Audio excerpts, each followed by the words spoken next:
right, to get us started, let's practice some Lewis structures, because this will certainly be part of the exam on Monday.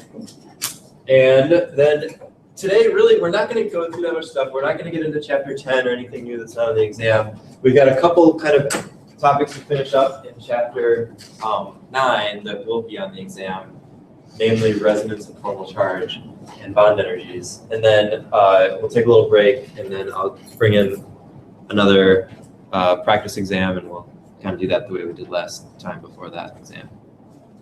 So that's kind of the plan for today. Yeah. So starting what chapter is the test on? Chapter 1 through 9, and then not chapter 6, because we only did that little bit of that heat stuff.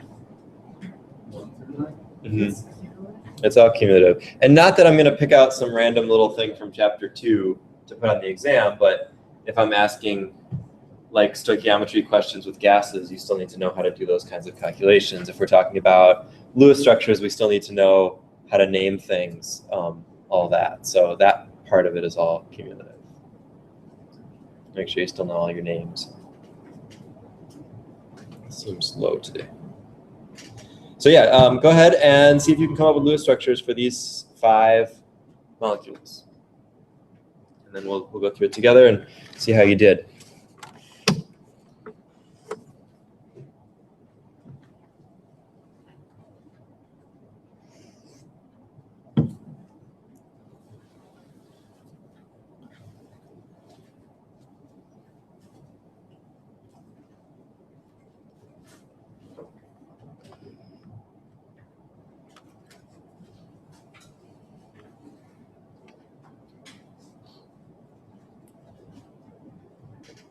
Yeah. The first one's CI or CI? That's CL.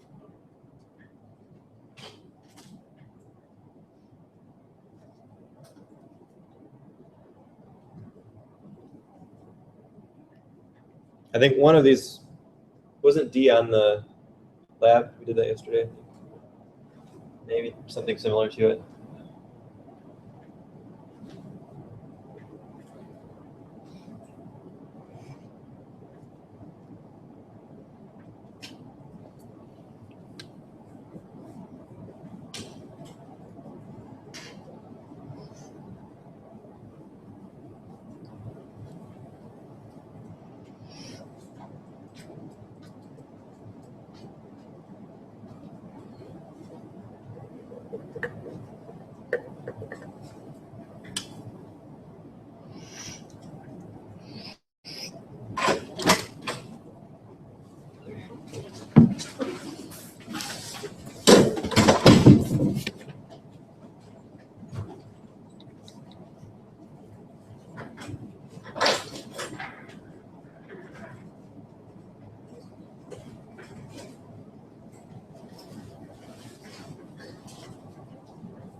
Doesn't mean the other wasn't drinking.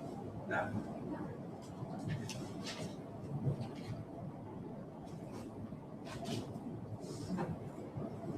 Let me know if you get stuck, or even if you get stuck but then you figure it out, make a little note of that so we can talk about it, because other people might be getting stuck in that same spot. It would be helpful.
All right, if you need to get a structure for one of these, come on up and draw it for us.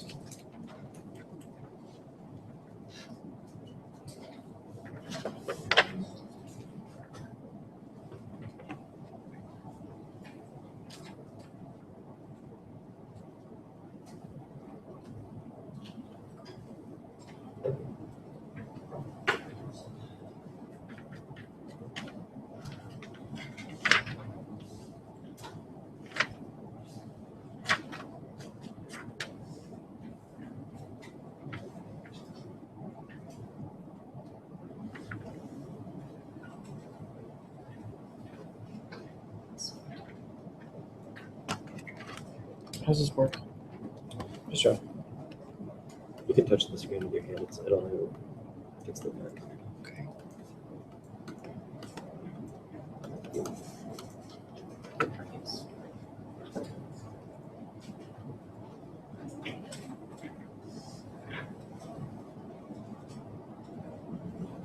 All right, got 1 out of 5. So keep going, keep going. Is it right? We'll get to that. Doesn't matter at this point.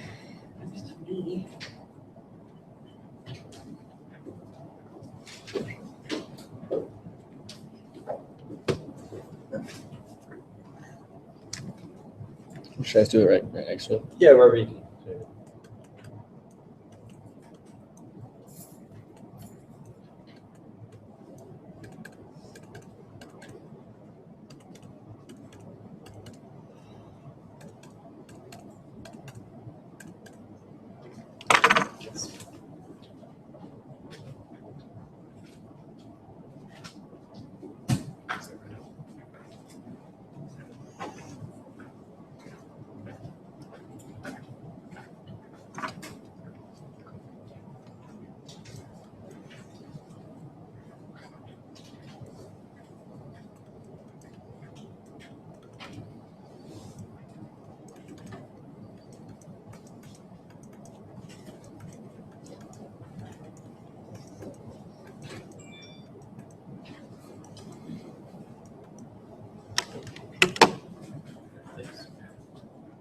Two to go.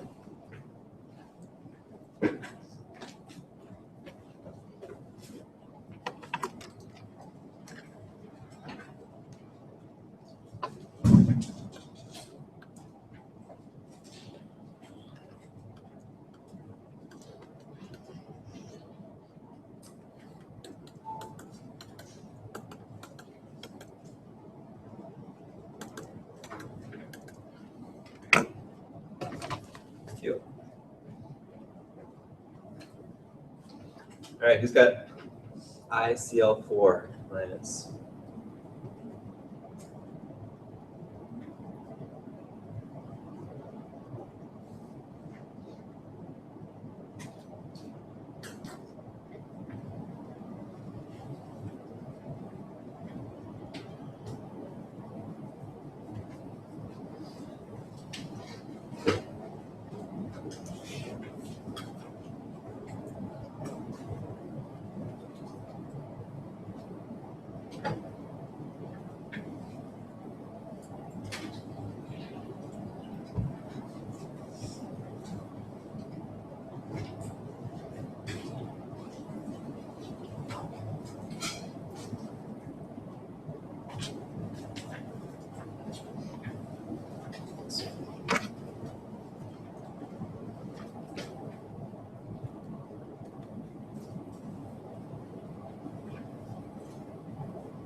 All right, thank you.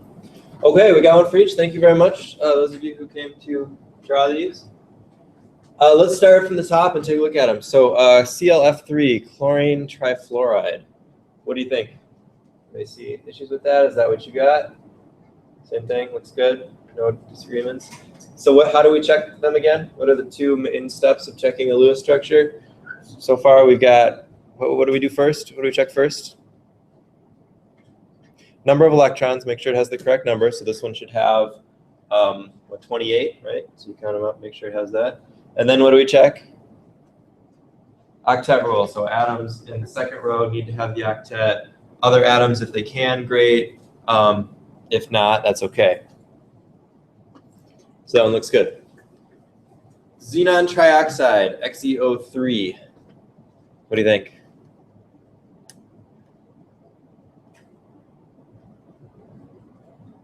Looks good.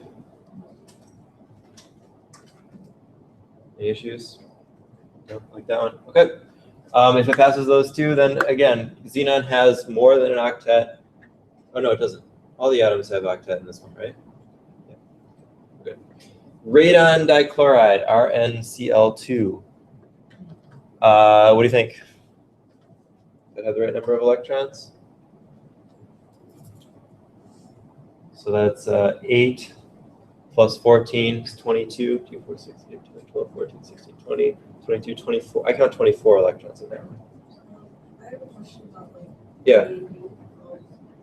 Would it be considered wrong if you for A if you had the F at the top and then the two and then the other two at the bottom? No, you can draw that in any way you want. And in this case, I know we've jumped the gun a little bit because of lab, but we won't officially be talking about the geometry, the actual shape of it until chapter 10. So really any way that you draw it is fine. If you draw it kind of more in a T shape with 90-degree angles, that's fine too. As long as you show the right things connected together, that's what's important. The right things sharing electrons, yeah. So with this radon dichloride, I might be wrong, but I think I count an extra pair, right? What? There's 22, 2, 4, 6, 8, 10, 12, 14, 16, 18, 20, 22. Okay, yep, so you're right. That's good. Okay, beryllium dichloride, BeCl2. Right over here, I assume these lines are standing in for pairs of electrons. What do you think about that one? Beryllium. Right. Beryllium in this case shouldn't have a full shell because it's one of those exceptions, beryllium and boron. And we're going to get into formal charge in a minute and where we can actually check that and see if that makes sense or not. Because in this case, I would say that is still a reasonable Lewis structure. It still fits the rules. It has the right number of bonds, or the right number of electrons, and it follows the octet rule. So you need some extra information to actually know that this isn't quite the right structure. And the extra information being that beryllium tends to have less than an octet because it doesn't have enough electrons to make those bonds. If you think about what we're doing, if we delete these bonds and put them over here, what we're really saying then, and the reason that beryllium doesn't take those extra bonds, is that because it doesn't have enough valence electrons, if we draw those bonds, we're saying that those bonds are entirely coming from the electrons of chlorine. So chlorine's electrons are going to beryllium entirely rather than sharing electrons. And so while that happens, and while we can see bonds like that, in this structure, it's a little bit better to draw it like this. All right, and then finally, ICl4 minus should have 36 electrons. So we'll check those, 2, 4, 6, 8, 10, 12, 14, 16, 18, 20, 22, 24, 26, 28, 30, 32, 34, 36. Looks good. Being an ion, I would also add some kind of a bracket to show that it is negatively charged, either full brackets around it or just in the corner or something like that. So great. All right, places you got stuck or things you didn't get right about these. What, anybody want to volunteer? Anything that you think might help other people or that you learned to help you do Lewis structures better? Anybody have any like tricks that you use that I haven't talked about that seem to be working well for you when you draw these? Yeah. For the xenon, with the three oxygens, I didn't know because you're supposed to share one pair, right? Mm-hmm. So I kind of have like an extra one itself. So Right. So that ends up going on to the xenon in the middle here. You mean that one? Yeah. Yeah. So it doesn't have to be paired. You mean an extra single electron? If you've got an extra single electron, then I think you didn't count the valence electrons right. Because xenon has 8, and each oxygen is 6. So that's 18 plus 8 is 26. So there should be, everything should have a pair. So you might be 1 electron short on your count. We are going to talk about structures where there's an uneven number of electrons in a second. Other questions about these? You think you can do this? Feel pretty good about this? All right, let's add a couple little pieces into here. So first, resonance.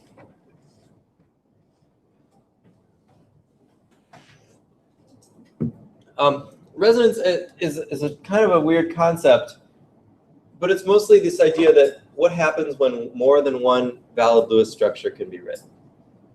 We've run into this in a couple of places where somebody has drawn a couple different types of structures that both seem to fit the rules just fine. What does that mean, and how do we account for it, and what is that? What are the physical consequences of that? So example, nitrate ion, NO3 minus. So I want everybody to draw a Lewis structure for the nitrate ion. Let's see what you come up with.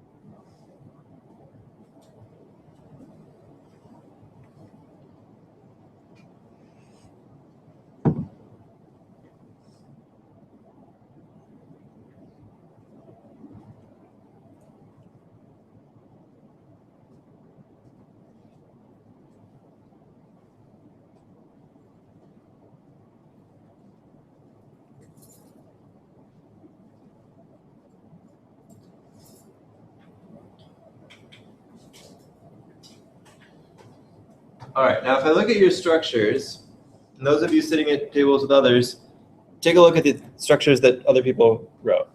Assuming they're all correct, which maybe not, but I think you can probably get it at this point. You may see a slight variation in the structures that different people drew. Do you see that, or are your structures identical? Are they identical? Yeah, there's kind of a slight difference. So there's actually 3 different ways that you can make correct Lewis structures for the nitrate ion. And I'm going to draw them like this. And I know these are the wrong bond angles, but they fit in a little bit better this way. So that's kind of our basic shell of the structure, right? And then when we go to fill in our electrons, we realize that we're actually a pair short, and we have to put in a double bond. You've come up with that? Find that? But where you put that double bond, you have some choice. So we might have this one.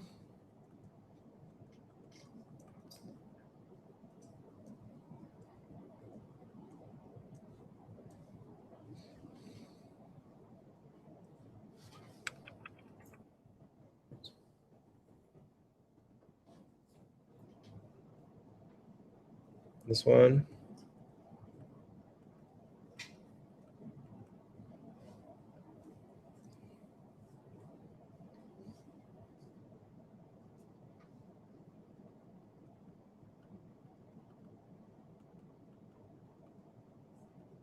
And this one. So 3 different Lewis structures, all with a negative charge also.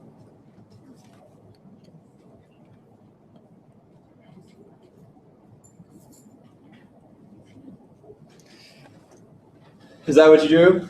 One of those? Something like that? Maybe you made it more properly angled with the triangle, but at any rate, what is the difference in those 3 structures? Are they different, or are they just different drawings of the same thing?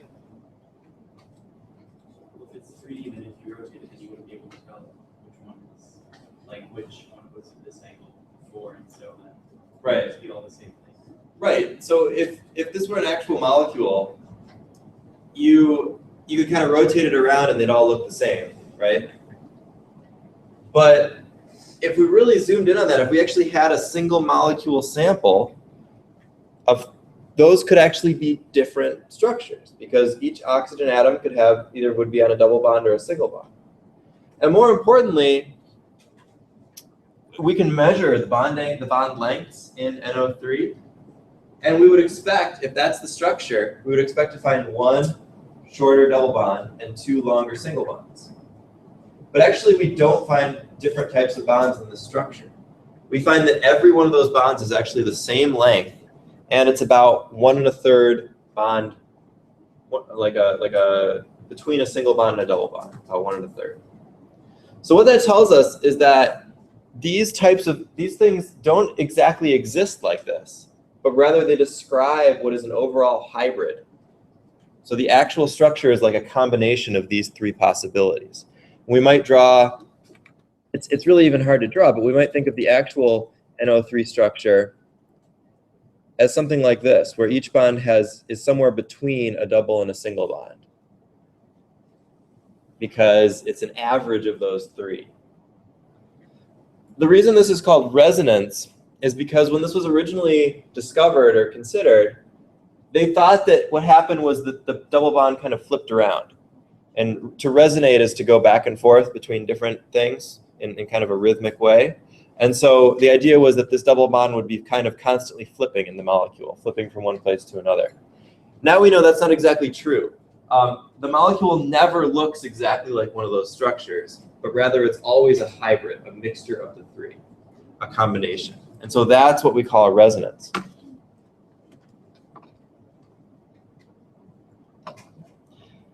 So when we look at the resonance, or look at the structure of a molecule, it's important to consider the resonance structures for a couple of reasons. One, we're going to get into this after we talk about formal charge, sometimes one resonance structure will be better than another.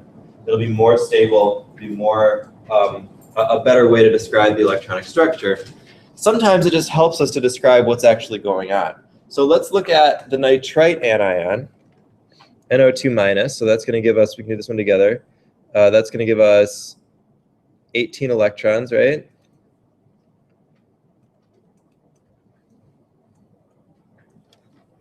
So there's 4. We've got 14 to go.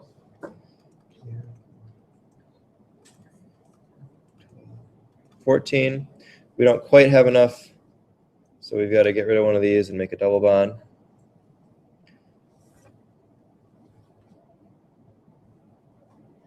But we might also, I think is that the right number of electrons? 2, 4, 6, 8, 10, 12, 14, 16, 18. Yeah. But we might also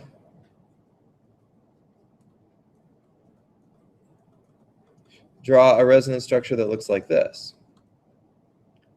So if I asked you to draw all the resonance structures for NO2-, you'd actually need to draw both of these.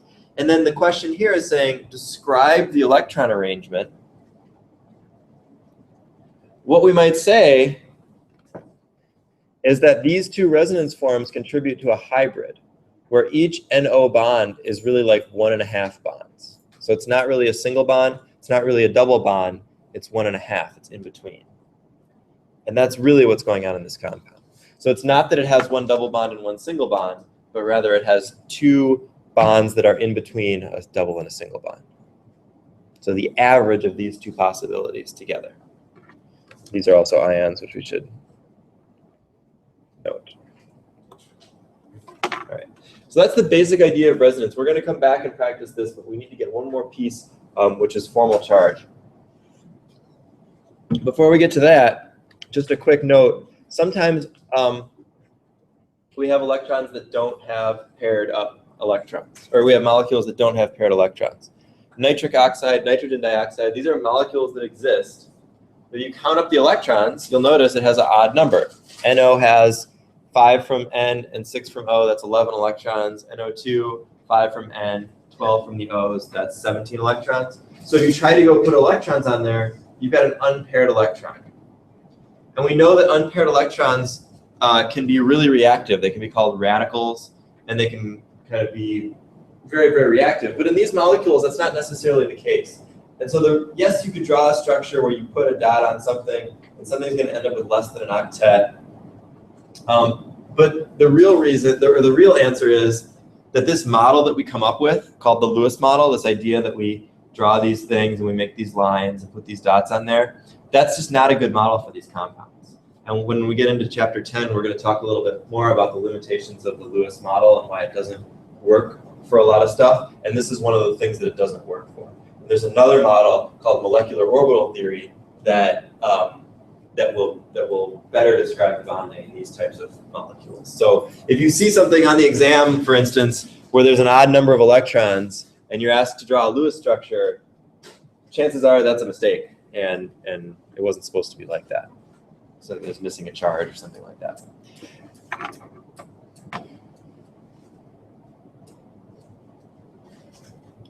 Okay, so finally, the last kind of thing that we need to do to be able to draw good Lewis structures is this idea of formal charges. Formal charge is, again, just a convention. It doesn't reflect a real physical thing that exists in a molecule, but it's a way of accounting for where the electrons are in the molecule. Do you remember how when we first made the Lewis structures, we take all the valence electrons and we bundle them up together and then redistribute them around the atom or around the molecule? That's how we make Lewis structures. Everybody does it that way, right? Well, sometimes we don't do a good job of that. We've said, or I've said, okay, you just distribute them wherever, you get everything octets, and that mostly works. But in some cases, actually there are better ways to distribute those electrons. And so formal charge is kind of an accounting mechanism of, are the electrons in the places where they're really supposed to be? So what we do when we calculate formal charge is we look at each atom. We take the number of valence electrons in that atom. So this is right here. Number of valence electrons, and then you subtract the number of non-bonding electrons around it, not pairs, but individual electrons.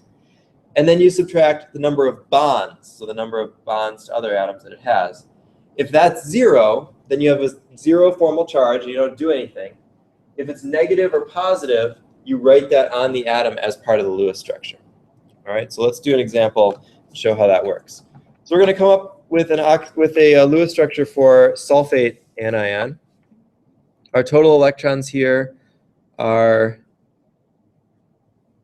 32, so 32 valence electrons. We'll take our S and put O's around it.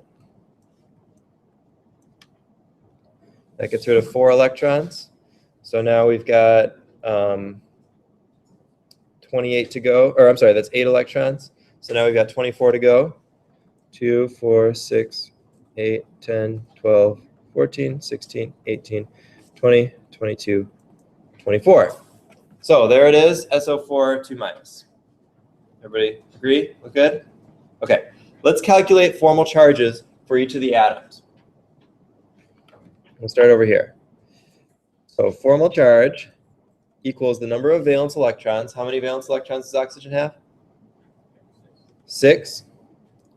Subtract the number of non-bonding electrons. So how many non-bonding electrons are there on that oxygen? 6. And then subtract the number of bonds. How many bonds are on that oxygen? 1. So we put that together and we get a formal charge of -1. The way we express that is by putting a negative sign in a circle near that atom. The book doesn't use the circles. I think that's more of an organic chemistry thing, but it's a nice way of the book kind of just uses a different color. We don't always have that luxury, but I like the circle around it because it distinguishes it from the normal charges on an ion or oxidation states or things like that. The circle tells you this is just the formal charge. All right, so we can do the same thing for the other oxygens. If you notice, all of the other oxygens are oxygen atoms, and they all have 6 non-bonding electrons and 1 bond. Do you see that for the other 3? So that means if we do this equation for the other 3, we're going to come up with the same number. And that's a nice thing to recognize about formal charge. Any atom that's the same type of atom in the same type of environment with the same number of bonds and electrons has the same formal charge. So if you see a bunch of them in the same kind of situation in a molecule, you don't have to go do that equation for every single one. You can just notice, okay, these are all in the same situation. I can put that negative around all of them.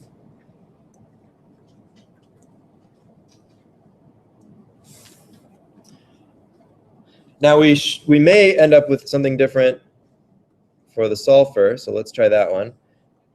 The formal charge is going to be 6, and then how many non-bonding electrons are there? 0. And how many bonds? 4. And so our formal charge is +2.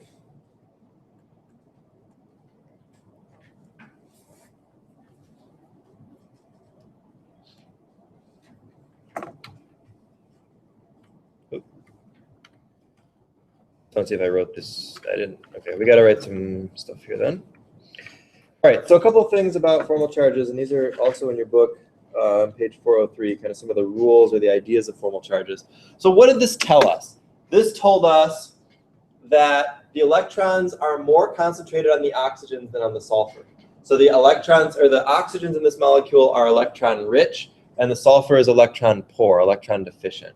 And when we talk about some types of reactions, when you get into it next semester in organic chemistry, it's going to become very important to look at those formal charges to decide how these things can react.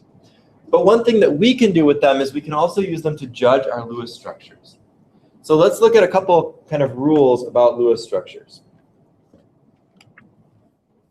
So first,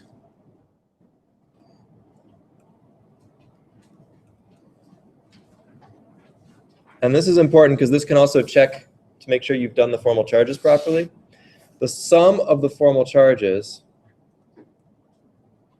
has to equal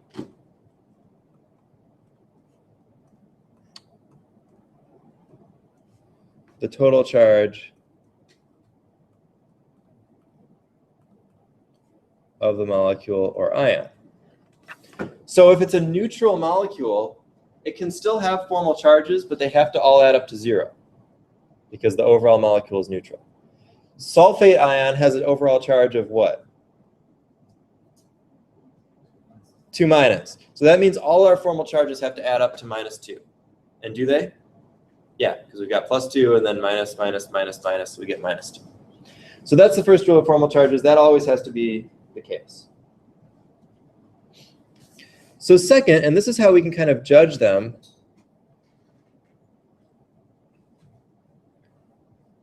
we generally want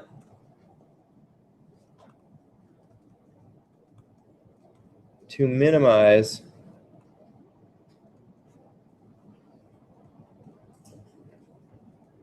formal charges in our Lewis structures.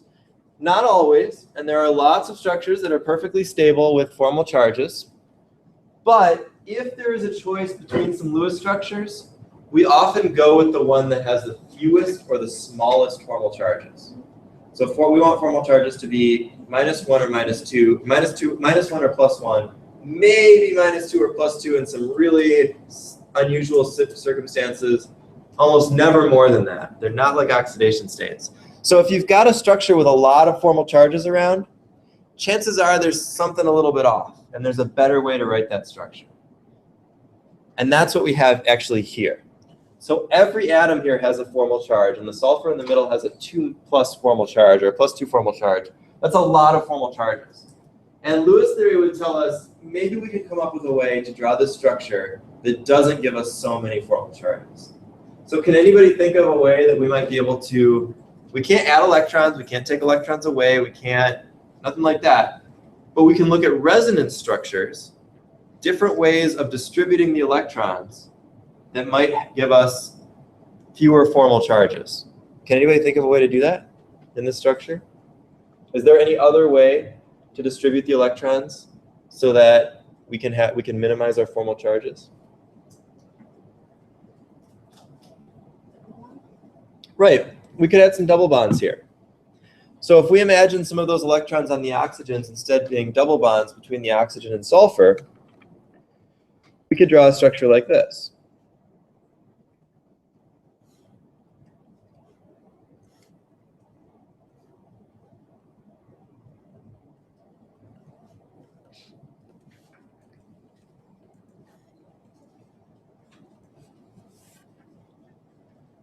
That structure has the same number of electrons,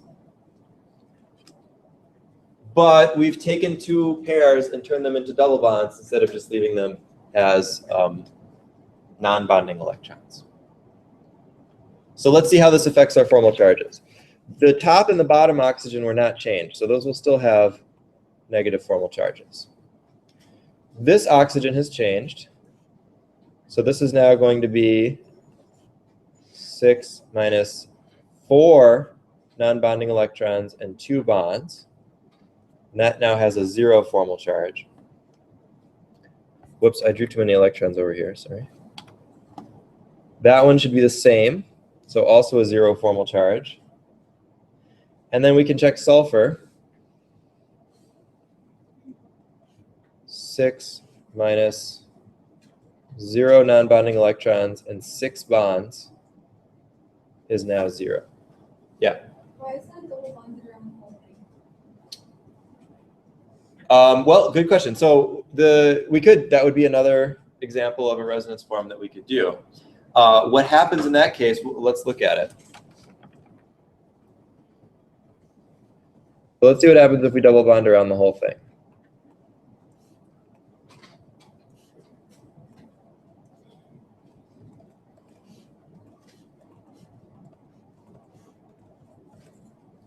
So now all the oxygens will have 0 formal charges, just like the ones up here that we just calculated. Now the sulfur is 6 valence electrons minus no non-bonding electrons minus 8 bonds is minus 2. So sulfur is going to have a minus 2 formal charge there. So that would be another resonance form. And we would judge these two. So there's actually a third rule here. Let's fit it in right over here. And the third rule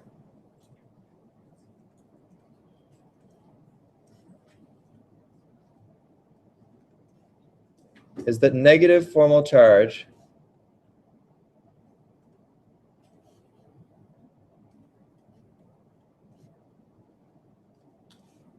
should go on the more electronegative atoms.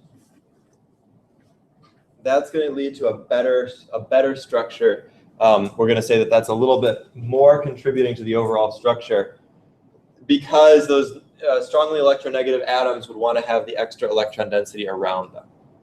So what we're saying with these two different structures here, in the green structure, the top one, we're saying that those outer oxygens are electron rich, have extra electron density around them. And in the bottom one, we're saying the sulfur with the minus 2 formal charge is electron rich, has more electron density around it. And so the better choice here is the green one, the top one, because oxygen is more electronegative than sulfur. The other reason that one is better, a couple reasons. One, it has just minus 1 formal charges instead of a minus 2. And the negative 1 formal charges are much better to have than plus or minus 2. And it's less of a violation of the octet rule. So we know sulfur can have an expanded octet, so that's fine. The top one is less of an expanded octet. It's closer to the octet. Sulfur has 12 electrons around it. In the bottom case, sulfur has 16 electrons around it. Yeah? So between satisfying the octet rule for heavier atoms and formal charge, keeping it a lower number, you should try and keep the formal charge a lower number before you satisfy the octet rule. For heavier atoms, yes, in general. Now, whether that actually reflects reality is a different question.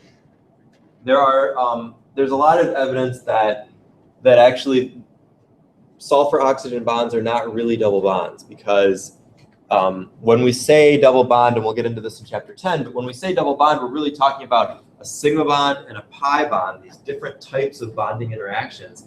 And sulfur and oxygen are such different sizes that it's questionable if they can actually make a double bond by overlapping their orbitals in that particular way. So it's a little bit of a kind of a drawing convention here. But for our purposes, to try to get our best structures, we're going to try to minimize formal charges in our resonance forms. All right, so let's try this problem. Xenon trioxide, XeO3, is that the one we just did up here? Yeah, so there is one example of a Lewis structure for xenon trioxide. However, there are several other resonance forms of xenon trioxide. That is, other ways that you can distribute the electrons. So see if you can come up with some different resonance forms and try to decide which one's most appropriate according to some of those formal charge rules we just went over. So try to draw some different Lewis structures for xenon trioxide and then decide which one is more appropriate based on formal charges.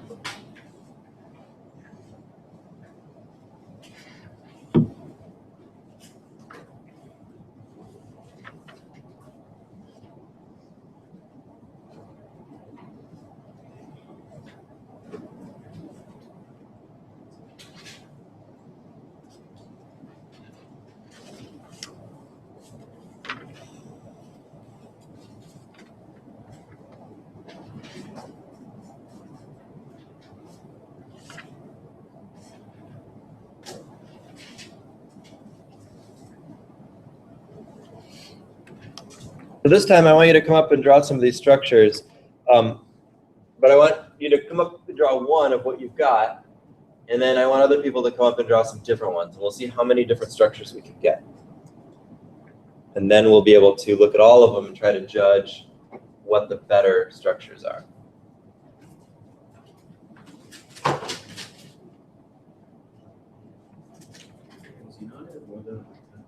What do you think? Anybody want to answer that? Can xenon have more than an octet? Got some head nods. Why? How do you know? Yeah, so any element in row 3 or below can have more than an octet.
Anybody got one to share yet? I guess I'll put up the one we did before since we already did that one.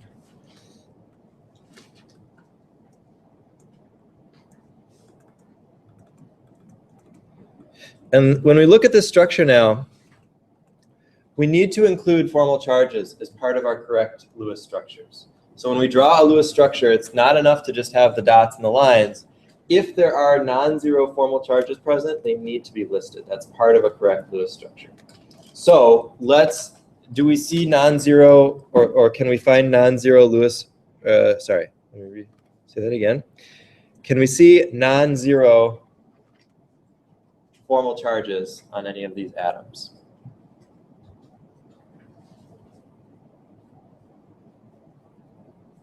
Or are they all zero?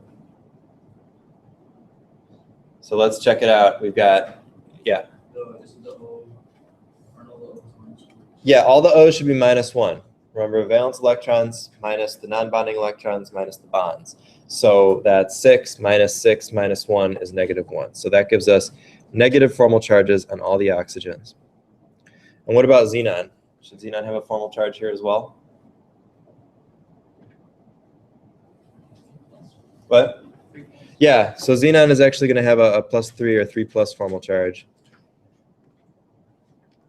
So now that we calculate those formal charges, as you will do when you draw Lewis structures now, that should be kind of a signal that there's probably a better Lewis structure out there. There's probably a better way to draw this if you've got these really high formal charges. So did anybody find one?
Yeah, let's try that.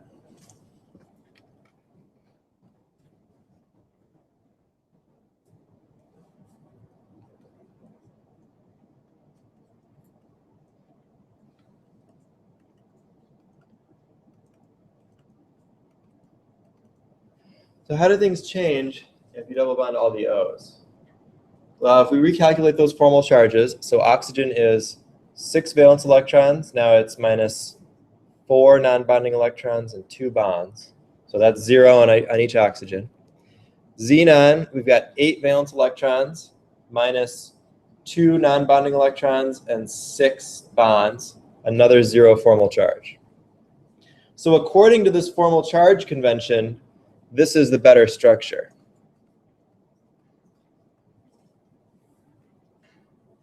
Because it minimizes those formal charges. Now, does that mean that it is correct?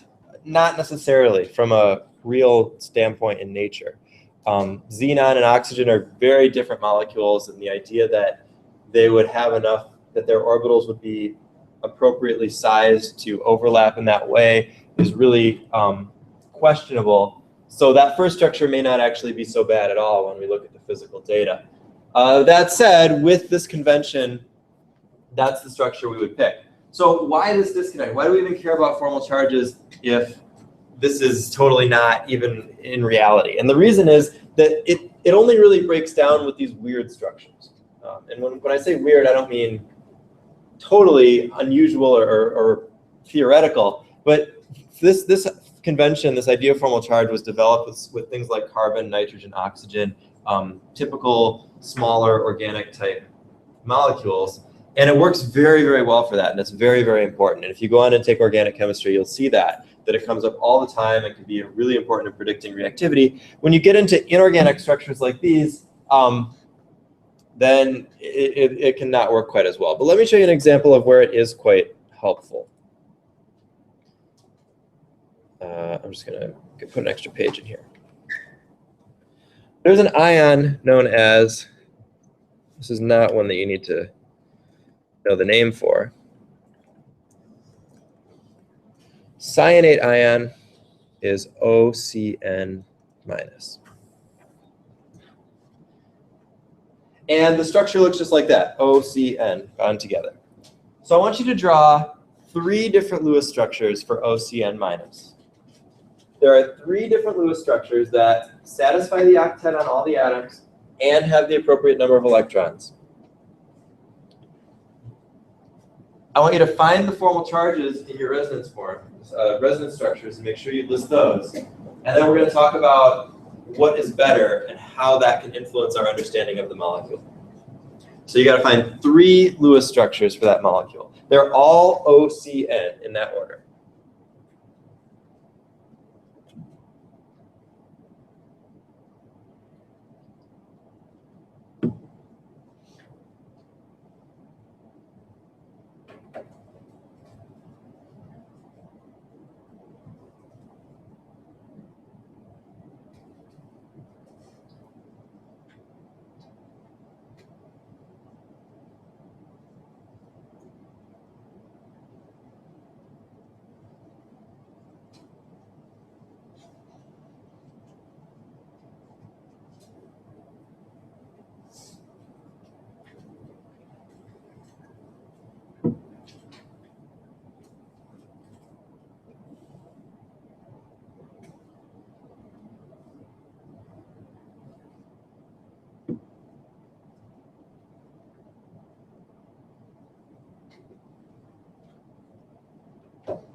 Looks like some good structures so far.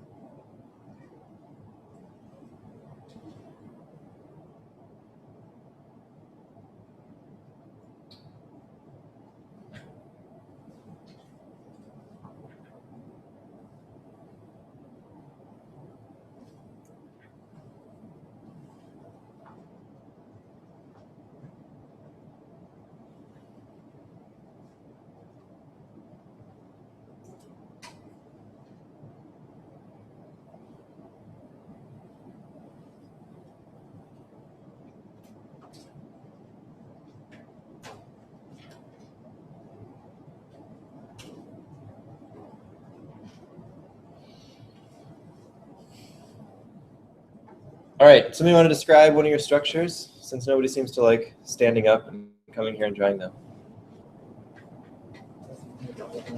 What? Both of them double bonded? Okay. So like this.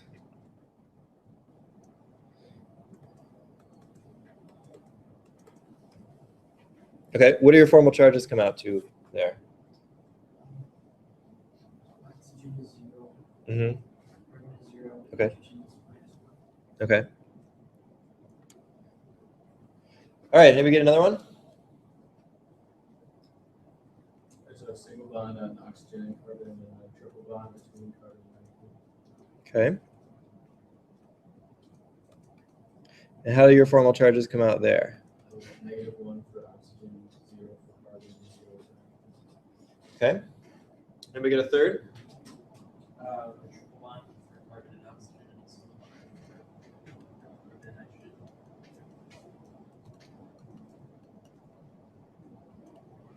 And how do the formal charges come out there? Plus 1 of the oxygen and minus 2 of nitrogen. Great. Yeah, these are the three that I was thinking of. So nice job. These are all 1 minus ions. So first we would check just to make sure that all of these structures actually have the formal charges adding up to -1. It's an overall -1 ion. Did anybody get a different one, by the way, than these three? I think these are the only three you can do that still satisfy the octet for all the atoms. So they do. And so if I asked you before today to draw a Lewis structure for cyanide ion, any of these three would be correct. They all have the correct count of electrons. They all have the correct octet rule filled for all those three atoms. But they are definitely different structures. And now we can talk about which ones are probably better than others. So what are your opinions about what might be better or worse? Yeah. Because oxygen is a higher electronegativity. Okay, so you're going to go with this one as best because oxygen has a higher electronegativity and we want the negative charge on the atom with the more electronegative. So would you say the other two are just garbage, or is one better than the other with the other two? Anybody? I'd say that the one with -2 nitrogen is the worst Why? because it has a much larger formal charge. Yeah, larger formal charge and more formal charges, right? Multiple atoms have formal charges in that one. So best, worst, somewhere in the middle. Yeah. And this, so how is this then reflected in the actual structure of cyanide ion? If we were to really describe this structure and look at the structure, what we would find is that indeed its structure looks most like that middle structure. So the carbon-nitrogen bond is very strong and short as a triple bond, and the oxygen-carbon bond is longer, and the oxygen has most of the negative electron density. That said, because this structure on the left is not really too bad, it's still kind of okay, we see a little bit of that character too. So that carbon-nitrogen bond in real life isn't a full triple bond, it's more in between a triple and a double on the triple side. And the oxygen-carbon bond isn't a total single bond, it's more like a single bond with a little bit of double bond to it too. We don't really see any single bond character as in that far to the right resonance form, because that one's really kind of not great. It's how can you determine between the first and second which one's better? Have negative charge. Right. The reason that this one is better than is because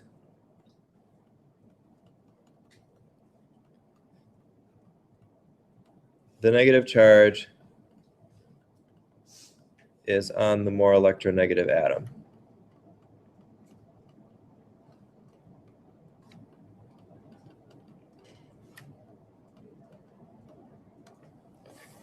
So that's kind of that final tiebreaker that we look for. We want the negative charges to be on the more electronegative atom. There are exceptions to that. Cyanide ion, CN, actually has a negative charge on the carbon and a positive charge on the nitrogen, but there's really no other choice for that one, so you don't really have a judgment call to make.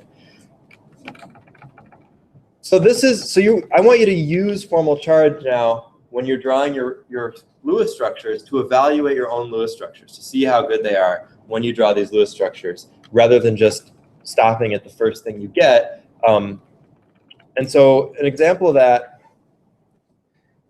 is like that beryllium one that we looked at before, or actually boron works this way too. If we imagine BF3, Lewis structure for BF3, there's a couple ways we could write this. So we could write it like that, but boron doesn't have an octet. Or we could write it like this, putting that double bond anywhere where boron does have an octet. If we evaluate the formal charges on the structure on the left, we find that everything has 0 formal charge. If we evaluate the formal charges on the right, we see that boron has a negative formal charge and fluorine has a positive formal charge. This is a problem, not just because we want to minimize formal charges, but because a positive formal charge on a really electronegative atom like fluorine is really unlikely. It's probably not really going to happen. So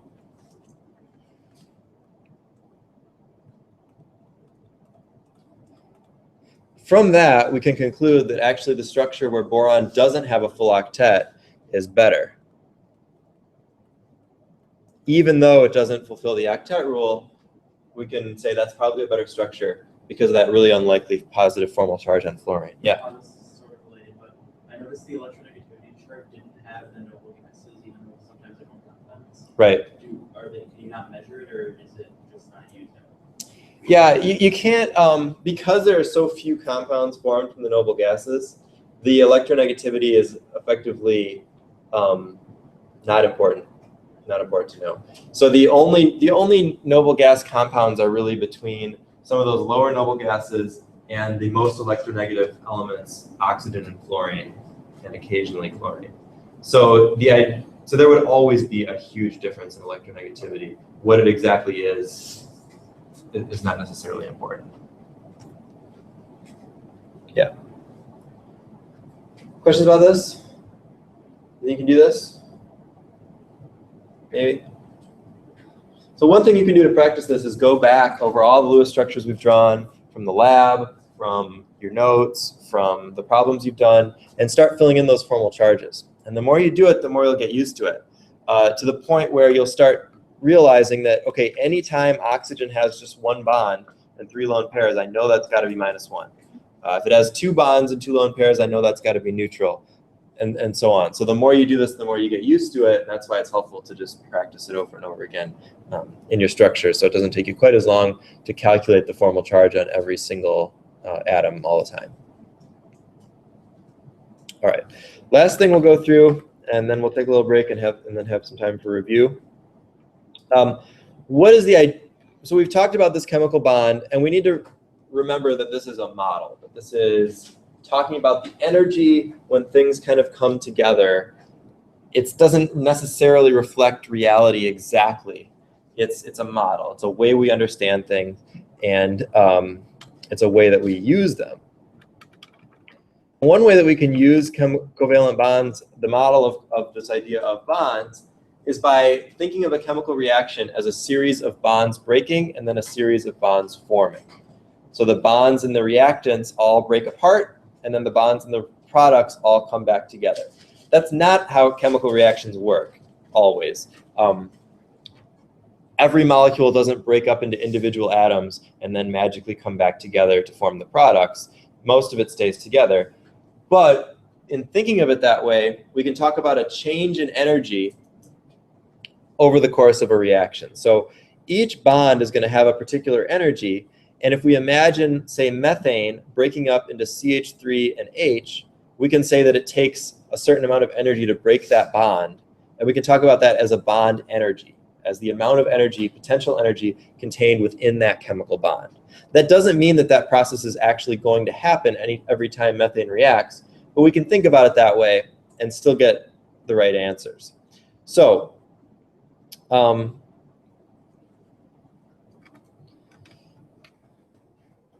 need to commit these to memory. Let's take that out. But here are some bond energies of some common bonds, and what's more important is that you know the relative energies of them. So you'll notice a carbon-hydrogen bond is 413 kilojoules per mole, carbon-carbon 347. So a carbon-hydrogen bond is a little bit stronger than a carbon-carbon bond. Why might that be? A single bond.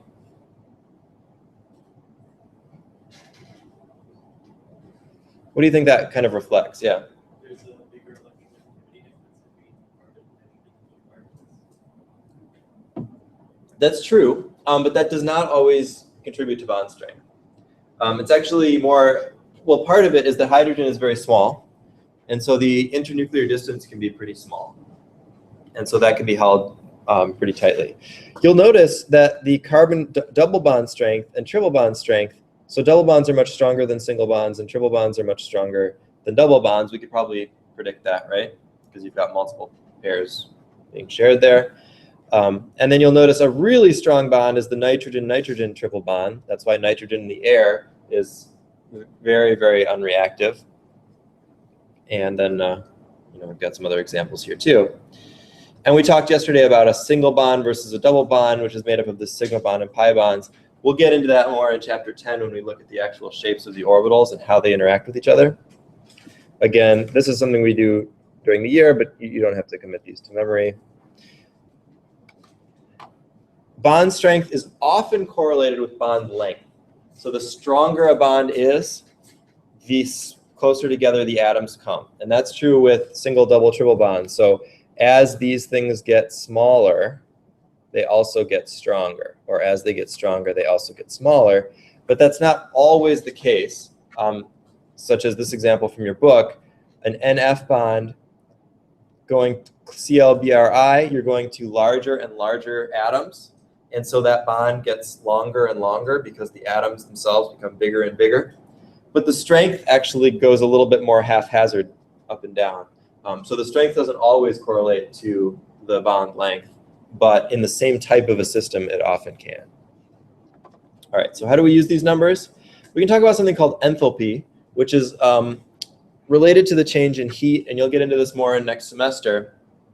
But basically, all this is saying, it's looks like some fancy equations, but all this is saying is to find the total energy change in a reaction, you can pretend that all of the bonds of the reactants are breaking and all of the bonds of the products are forming. And if you take that difference in those two energies, that's your overall reaction energy difference. So let's just do it. This will be easier just to do an example. And of course, you need to know these numbers. You don't or need to look up these numbers. You wouldn't have to memorize them. But you can look at a table like 9.2. Oh, you know what? It changed. It's 9.3 now. Should update that. You can calculate the overall energy of this reaction, and you would expect it to be similar to what you would measure if you actually did the reaction and determined if it was exothermic or endothermic. So let's do this together and talk about, it's kind of a pain, but we'll do it real quick, and then you can see how it's done. So we're going to add up all the different types of bonds on each side and then subtract that overall number. So let's count the number of different types of bonds we have. On the left side, we have 4 CH bonds. We have 2 Cl-Cl bonds, right? Because 2 moles of chlorine, Cl2. And we have 2 fluorine-fluorine bonds. So I've got this table here. So I will look these bond energies up for you. So a CH bond is 414 kilojoules per mole. A Cl-Cl bond is 339. And an FF bond is 159.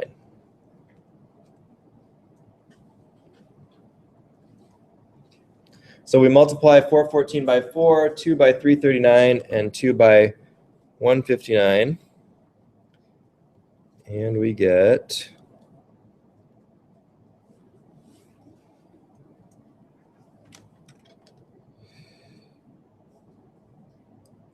wait, did I read that wrong? Oh yeah, I read that wrong. Sorry, hold on. This is not 339, it's 243.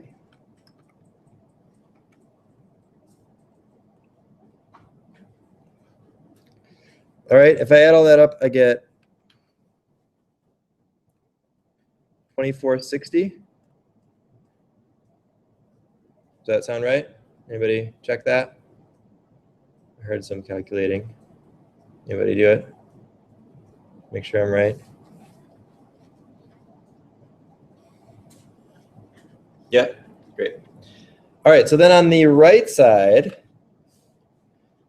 we've got, in this molecule here, in the CF2Cl2, we've got 2 CF bonds and 2 CCl bonds. And if you didn't know that, we'd have to come up with the Lewis structure first to figure that out. So you'd see carbon as the central atom, connected to fluorine, fluorine, and chlorine, chlorine. Then we've got 2 HF bonds and 2 HCl bonds. Oh, I guess we got to get some numbers for that. So the CF is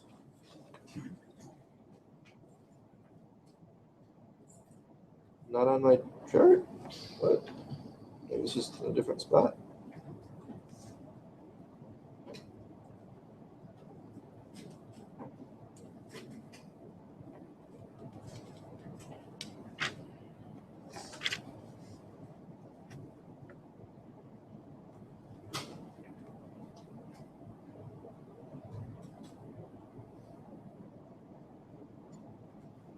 Not on this chart. That's interesting. Okay. Well, let's get the other ones. I think I have it here. I'm not sure. Let me make sure I've got the other ones. So CCl is 339. HF is 565. And HCl is 431. Which means this one must be 135. Oh, that was up here, wasn't it? No. No, I got that one from somewhere, but it doesn't seem to be on this latest chart in the book. So anyway, we'd have to look that up online or something. All right, we add all those up, and I get 2940. Did you get that?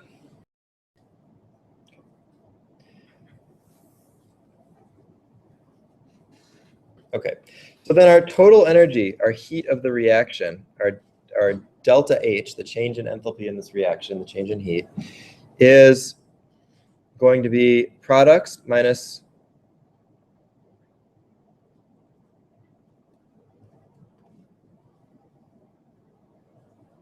whoops, sorry, other way around.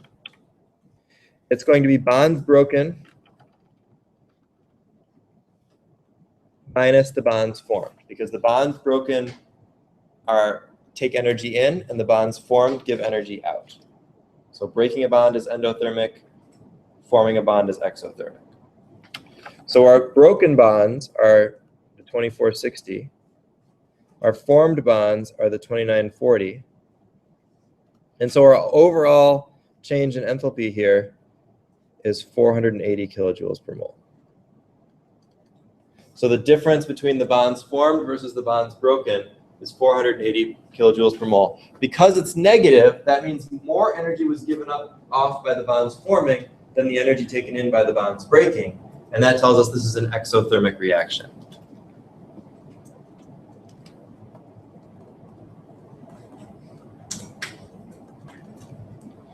And if we actually did this reaction in an instrument called a calorimeter, where we could measure the heat change, we would expect to get something like that. And so this idea, this bond model, and this idea that bonds break and form in a reaction is actually a good model. It's a predictive model. Even though that's not what's happening in the reaction, we can say that it is a predictive model for what is actually happening, and we can still use that as quantity.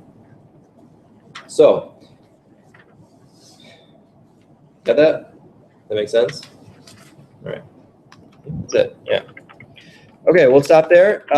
Let's take 15 minutes. I'm going to print out some review stuff, and then we will do that. How many people are here? 1, 2, 3, 4, 5, 6, 14. Okay. Is anybody leaving? Okay. Okay. All right. So let me recount. 1, 2. Okay. Happy studying. Those of you who are leaving, rest of you, I'll see you in 15. Yeah. Most people leaving, can we still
All right, so what do you think about the first one? Do you want to just go through them in order, or are there particular ones you want to jump to? In order? Okay. So largest number of dissolved particles per mole of dissolved solute. What do you get? What do you think?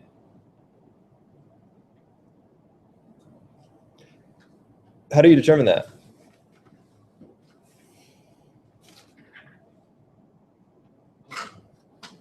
Counting the moles of each one. Of each what? Of each. Yeah. So you're going to, if you had a mole of each of these and then you dissolve that mole in water, some of them would break up into particles. Some of them would stay whole. Well, actually, only this one. This is covalent. No metals there or anything. So that's a non-electrolyte. So 1 mole of methanol makes 1 mole of particles in solution. These are, the rest of them are all ionic. So this one would break into ammonium and chloride. This one would break into sodium and iodide. And this one would break into 2 potassiums and carbonate. So which one gives you the most dissolved particles per mole?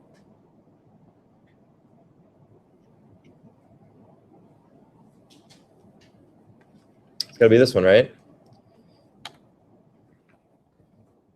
3 particles, 2 particles, 1 particle, 2 particles. This ionic compound, 1 mole of that will break into 3 ions, 2 potassium ions and 1 carbonate ion. So that gives you more particles per mole dissolved.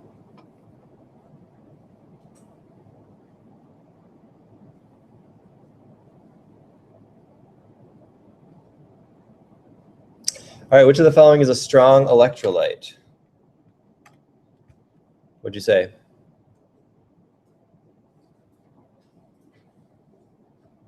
A, B, C, D?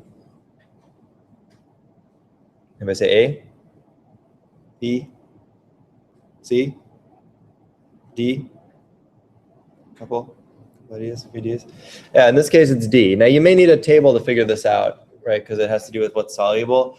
A is covalent. B and C are both ionic, but they are mostly insoluble. And D is highly soluble. So you may need a solubility table to figure that out. But you might also remember that any compound of the alkali metals and any nitrate are always highly soluble. So looking for those can help you with that. You may have to answer a question like this on the final, and you won't have solubility tables. But it should be worded in such a way that you wouldn't have to know all the little intricacies of the solubility table, just some of the big general rules like the alkali metals, like this. All right, let's look about some gas changes. So if you have 0.1 mole of gas and it's ideal, what happens when pressure is doubled at fixed N and T? What happens to that sample of gas?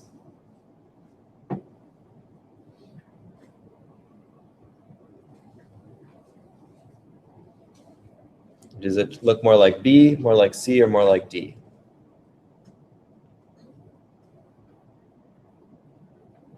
B? Why B? Right, so we're going to go with B. Right? The volume decreases if N and T are fixed and pressure is double. What if the temperature is cut in half from 400K to 200K?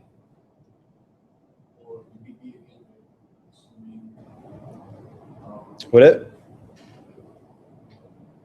Yeah, if temperature is reduced, right, temperature and volume are directly related, right? So if the temperature is reduced, the volume should also be reduced. So we get B. What if the temperature is increased? At fixed N and P. Yeah, then we might get C. What if a 0.1 mole of gas is added at fixed pressure and temperature? C, right? We start with this much, we double it, we get this.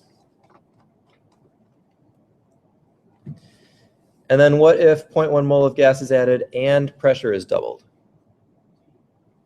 Yeah, that one's going to be D. Remember,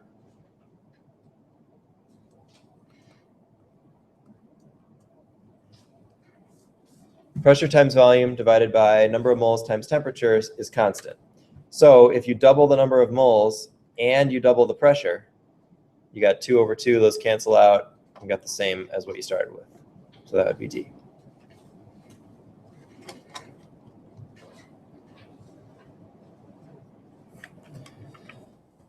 Okay, a standard kind of gas stoichiometry question. We have to balance this out, right? So we've got 4 and then 6. Does that work? Is that what you got? Yeah, okay. So how do we start this? How do we figure out how many moles of phosphine to form?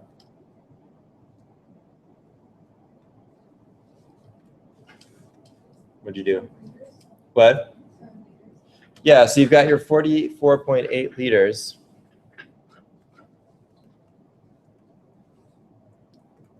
of H2, and you want to convert that to moles. And at STP, how many liters are there in a mole? Right, 22.4 liters in 1 mole. And then we've got so this is H2, 6 moles of hydrogen per 4 moles of pH3, phosphine.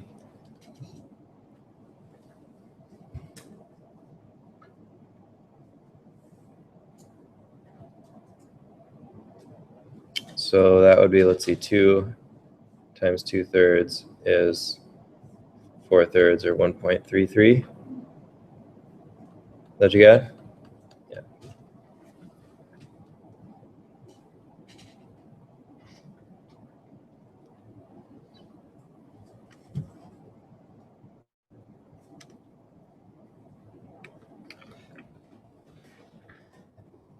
All right. How do we calculate the density of krypton? Krypton gas.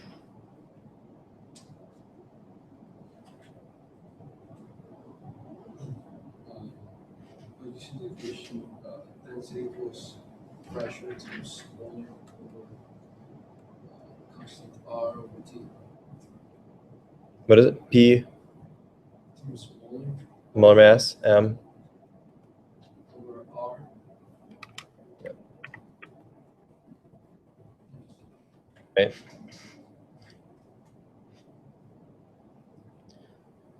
So we can fill in these. We know the pressure is 1 atmosphere.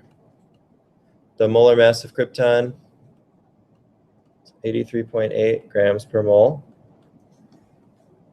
R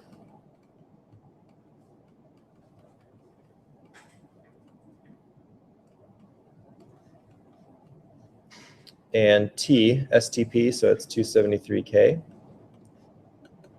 What'd you get when you calculate that out? Did you get that one?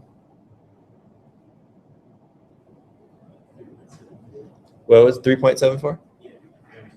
Yeah, and note the units on that one is grams per liter because of the liters in the R, not grams per milliliter or grams per cubic centimeter, which is how we often talk about density of a solid or liquid. Yeah. Since it was an STP, could you take the mass and divide it by 2.4?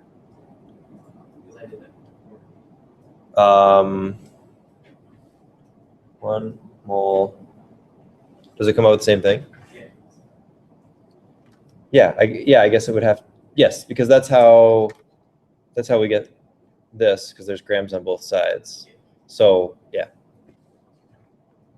that'd be another way to do it.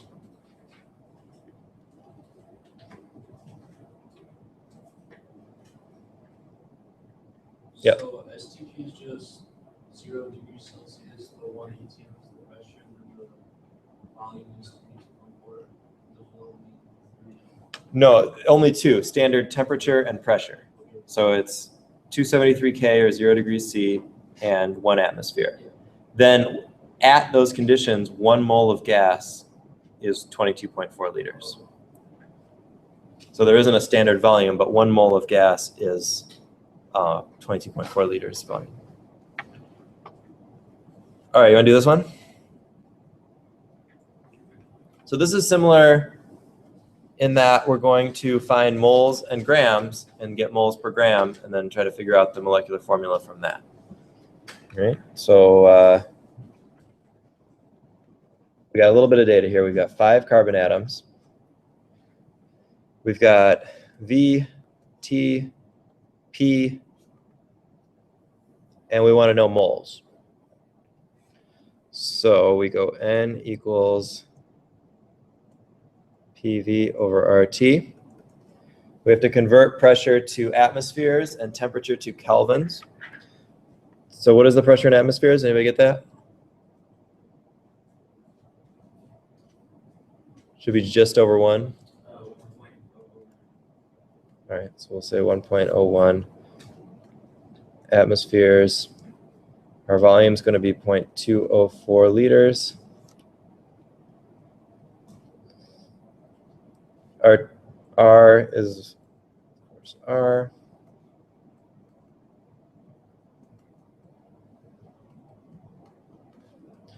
And our temperature is 374 K. All right, what'd you come up with for this? If you work that out, what do you get?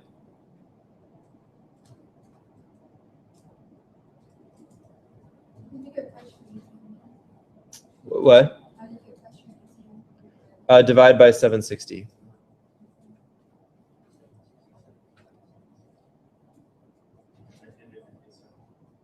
What? Okay, there is another way to do this also. Did anybody else do it this way? No, everybody did it a different way? Should come out the same way.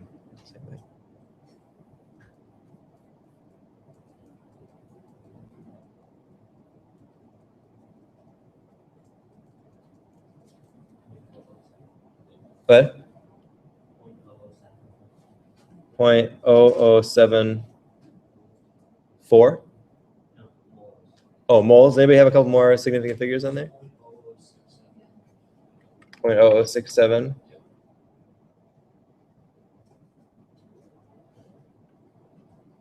All right, so we've got grams now and we have moles, so we can get the molar mass. So you can go 0.482 grams divided by 0.0067 moles equals grams per mole, whatever that is.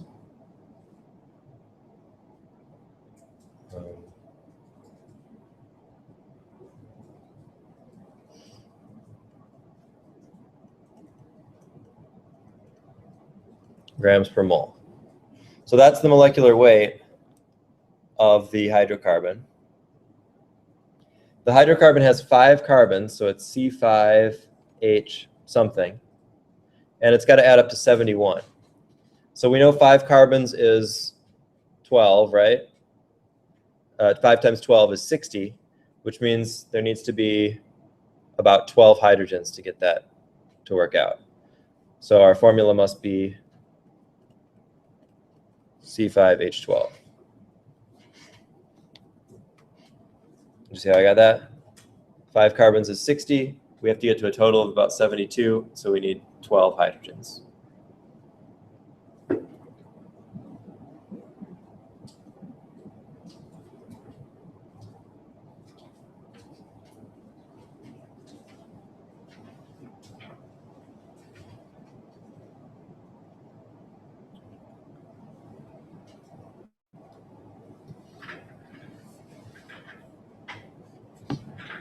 All right, so this one, it's not a great question because it should be clear that this is mercury, right?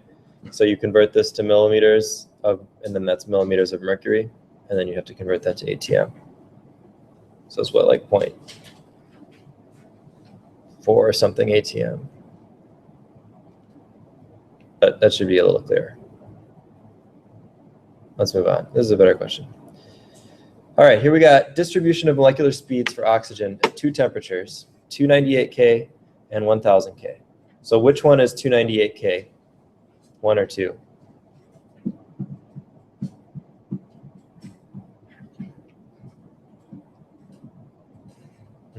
Why 1? It has a lower average speed. Right, lower average speed. So we know that for the same gas, if it has a lower average speed, that's proportional to the temperature. And we also know that the distribution increases. That is, there are more different speeds as we increase that. All right, and which gas would have a distribution of kinetic energies most similar to oxygen? Which of these would be most similar to oxygen at 298K? Or would they all be the same because gases are interchangeable like that? How would you figure that out?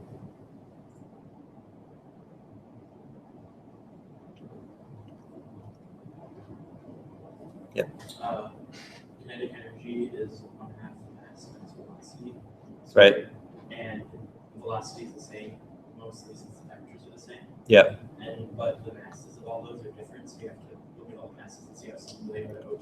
Yeah, so O2 is has a molecular weight or an atomic mass of 32 AMUs, right? So whichever of these is closest to 32 is probably going to be the most similar in terms of the distributions of speeds or kinetic energies. Or actually, the distributions of speeds might be different, but the distribution of kinetic energy would be similar. So that would be, in this case, probably C2H6, right? Yeah, because that's also 16. Or that's also, well, let's see, that's 24 and that's 30. I think that's the closest to 32 of all of these. And 2 is 28.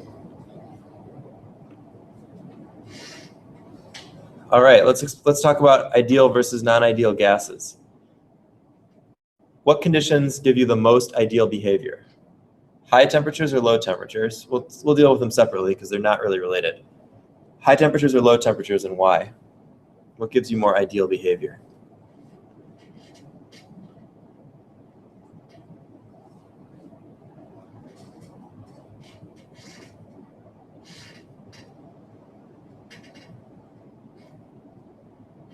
Anybody remember? What causes non-ideal behavior, I guess is another way of talking about that. There are 2 factors that cause gases to sometimes behave as not ideal. Anybody remember what they are?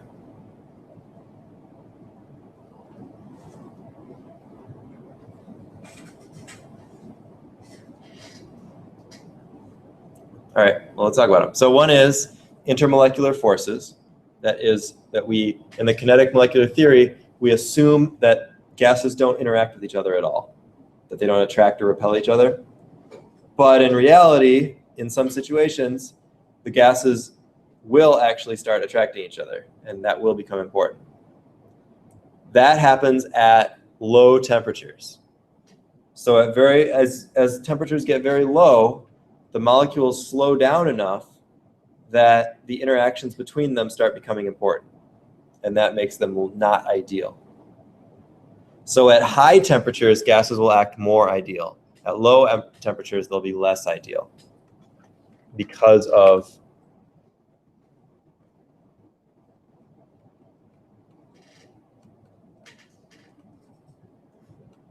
intermolecular forces, so the forces between molecules being non-zero.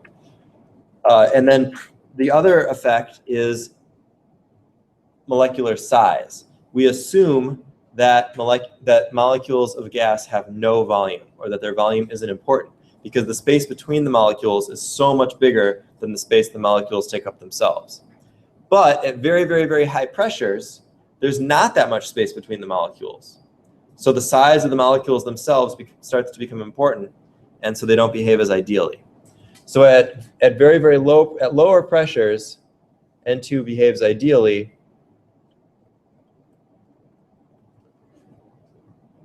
because of the volume, or the molecule size, or the volume that the molecule takes up. At high pressure, that's important. At low pressure, that's not really important because there's so much space between the molecules.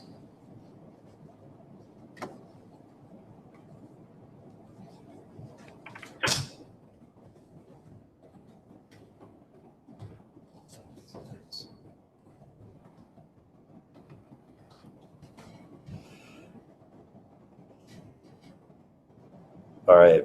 So what kind of questions are these?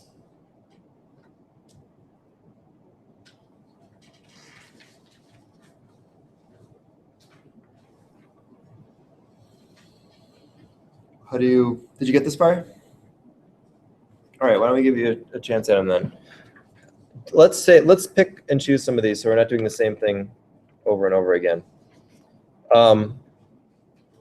So let's do this one, 8A.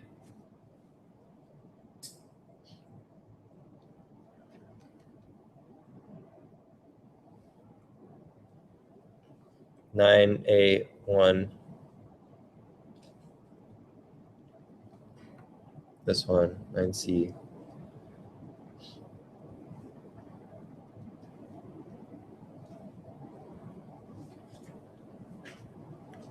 And then I want to skip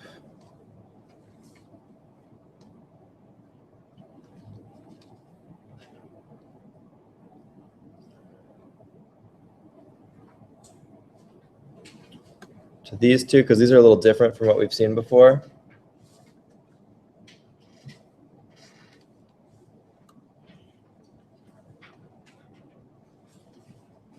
And we'll go from there. We'll see what we got there. So did everybody write arrows where I wrote arrows?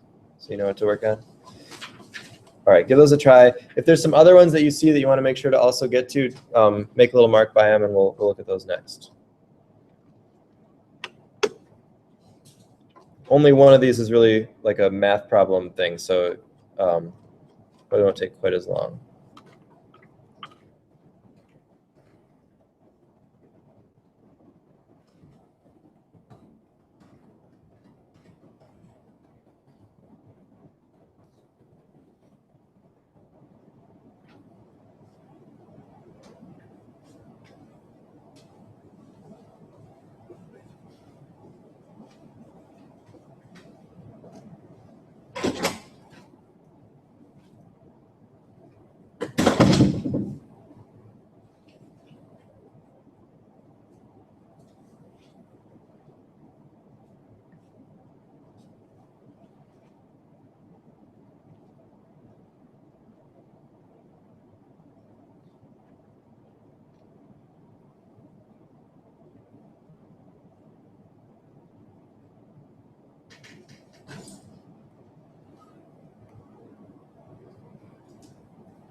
All right, these looking good?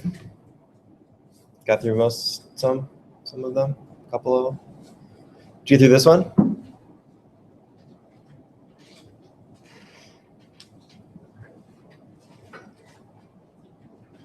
How do you determine this idea of overlapping signals?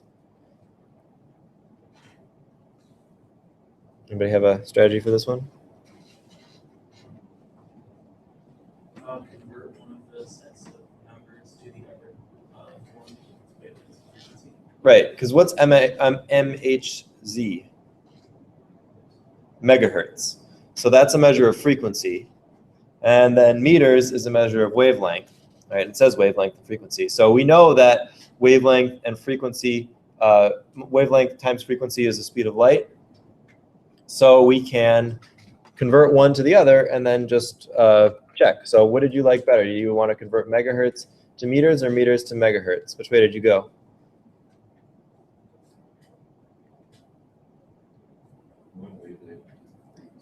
You went wavelength to frequency? All right, so we'll take 2.78.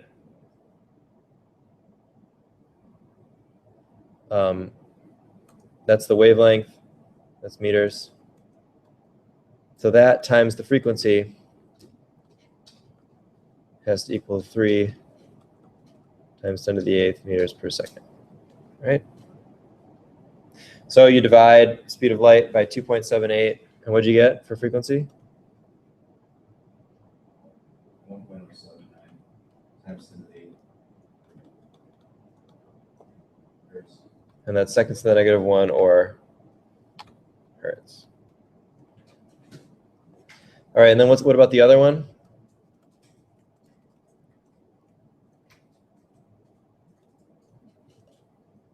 What'd you get? 8.79 times 10 to the 7th.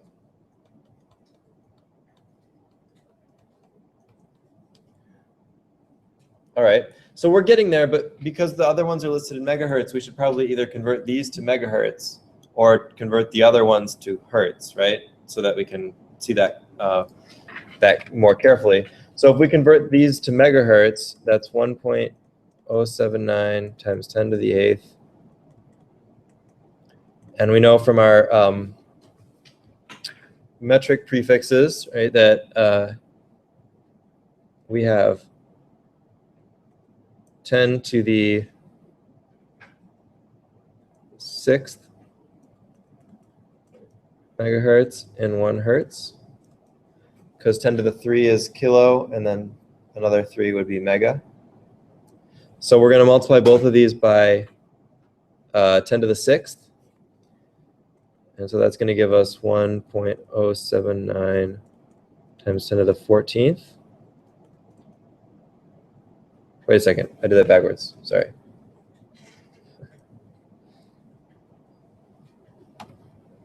Well, okay, it's clearer to do it this way. Megahertz is bigger than a hertz, so we got to have 10 to the 6 hertz in a megahertz, so that's 1.079 times 10 to the 2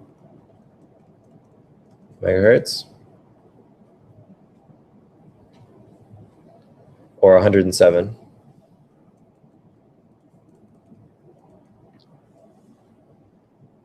And then the other one, same thing, we got to divide by 10 to the 6th, and that gives us 8.79 times 10 to the 1, or 87.9.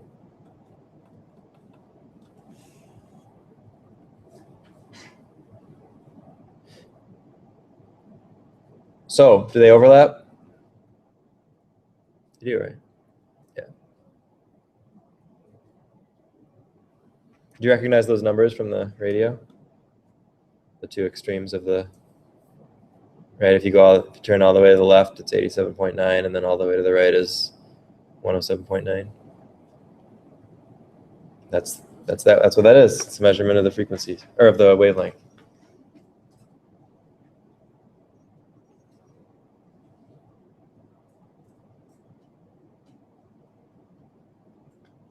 All right.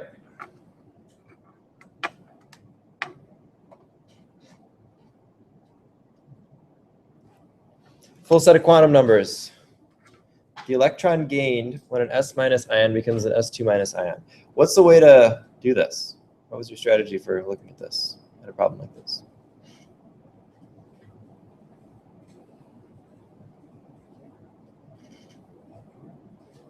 I wrote out the whole set of all their electrons. Yeah, like the electron configuration. Yeah. And then I thought what the possibilities were for that could be, the quantum numbers could be for the electron set. Right. So we've got our electron configuration is going to be neon and then 3s2, 3p5. That is the S minus ion, right? And then the S2 minus ion is 3s2, 3p6. So that tells us that that particular electron is a 3p electron. That's where that electron is going when it goes from -1 to -2. Is that what you found? So what are the possible quantum numbers? I guess this is not a great worded question because there are a number of possibilities, but what are the possibilities for the quantum numbers for a 3p electron? What does n have to equal? 3. What does L have to equal? 1, because it's a p electron. And what could ML be? ML could be some different possibilities. Could be -1, 0, or 1. And then MS could be +1/2 or -1/2. So if the question is really just asking for a full set, you could just pick, I guess, from those. If it said, what are all the possibilities, then you'd want to write it like I wrote it. Full set. I think what the question is asking is not what I just wrote, but rather just to pick one. So you could say ML equals whatever and MS equals whatever. Just one of them, one of the possibilities. But it's not clear.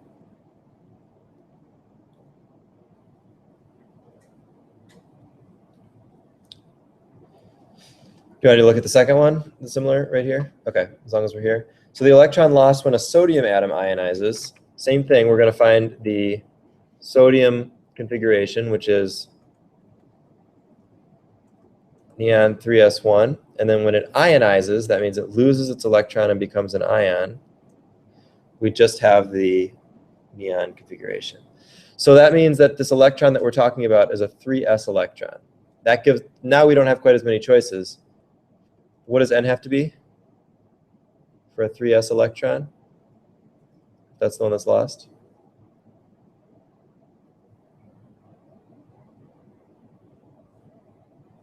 Three. Yep.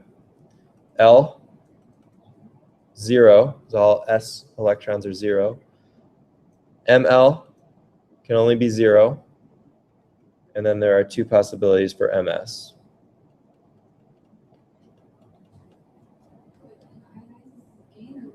Lose.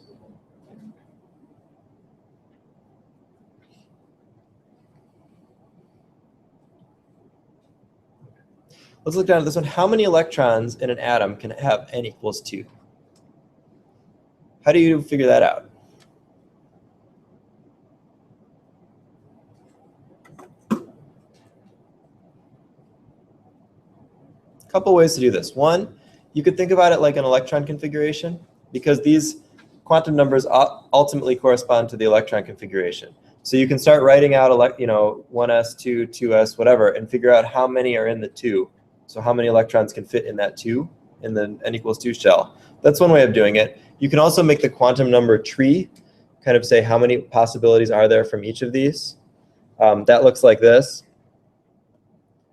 You start with your n equals 2, and then n equals 2 can have L of 0 or 1.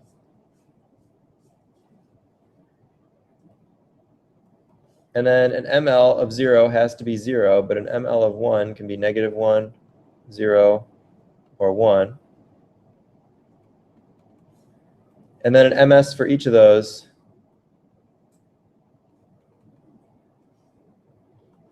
could be plus 1/2 or minus 1/2.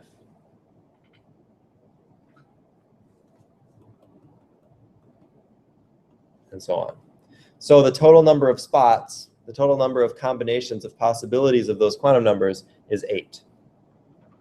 Okay. 1, 2, 3, 4, 5, 6, 7, 8. Which is also what you would get if you counted up the number of spots in the n = 2 shell. Yeah. Could you also look at the table and say how many are in each period? Right. Yeah, and that's where those come from. Yeah.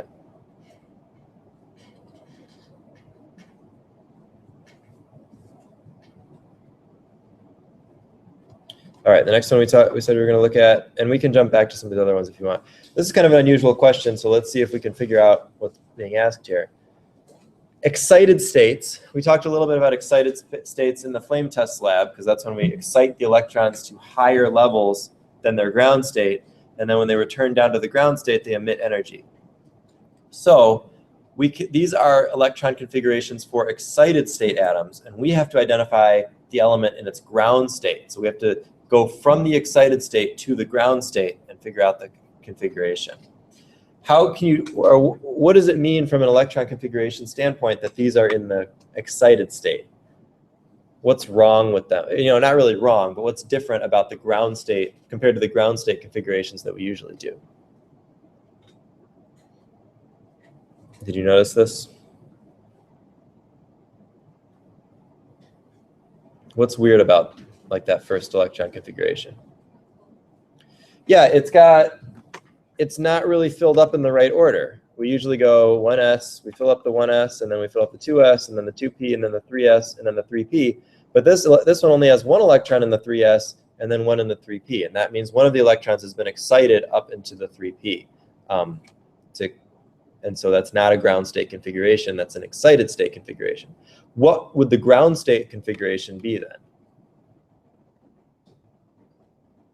Yeah? Right, so that extra electron here should be down here instead in the 3s, right? So we take the same number of electrons and we put them in the right way. So it should be 1s2, 2s2, 2p6, 3s2, or 3s2. And what element is that? Yeah, that's magnesium.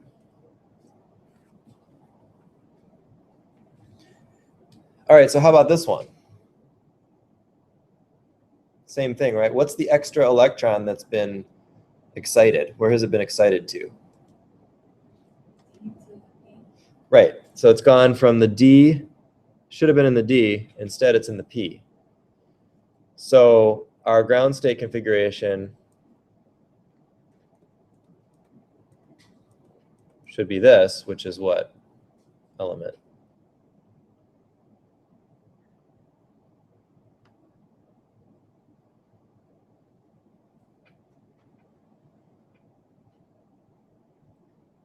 Yeah, manganese.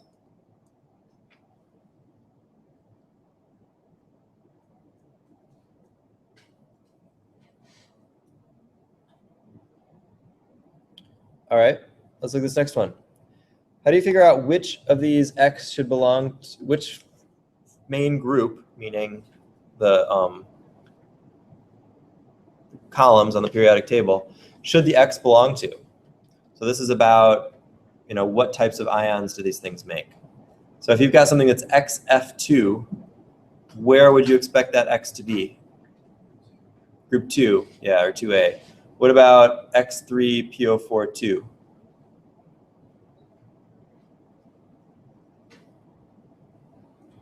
That should also be group 2, right? It's got to be a +2 ion if it needs 3 of them to equal the 2 phosphates, which are -3. And then what about Na3X? What's a -3 anion? What group makes -3 anions? 5, right, or 5A. Yeah, 15 or 5A.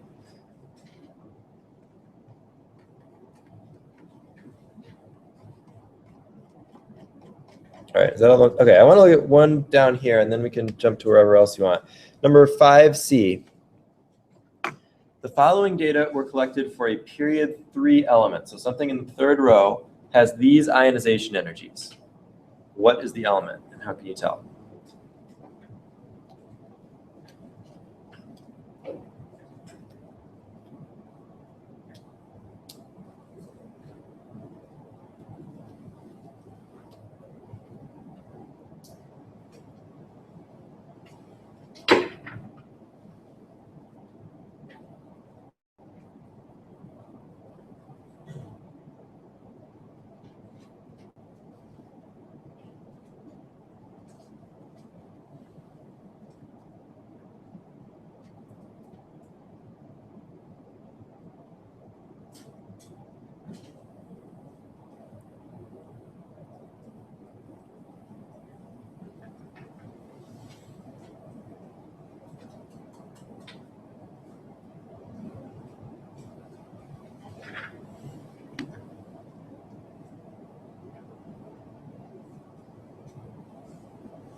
Anybody got a guess? Which element would have those ionization energies?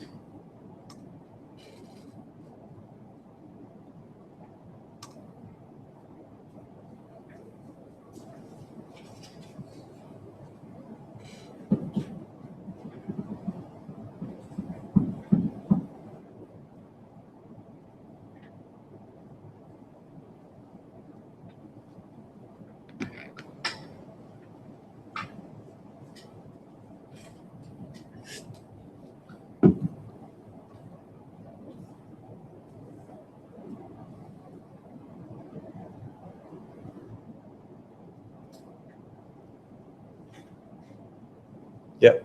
Sulfur. Why sulfur? Because chlorine.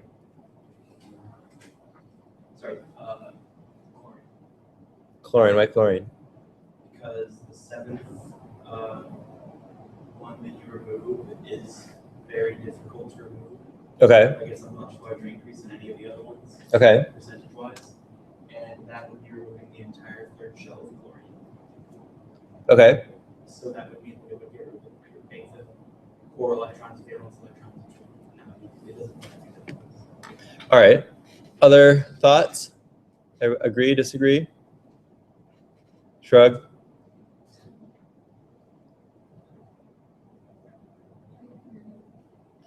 All right, I think you're on the wrong track, but you're on the right track. Sorry, I think you're on the right track, but I think you got turned around.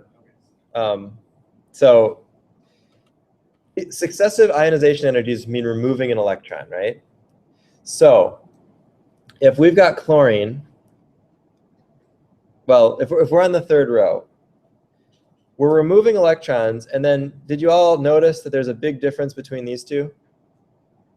So the ionization energy slowly increases as we expect, every electron that you remove. And then suddenly when you remove that seventh electron, it takes way more energy than any of the other ones. So that tells us that the seventh ionization is the ionization of a core electron. So you ionize 6 electrons just fine, and then when you try to take that seventh one away, suddenly it's a whole lot of energy because you're taking a core electron. So another way of saying this is which element in the third period has 6 valence electrons, which is sulfur, right?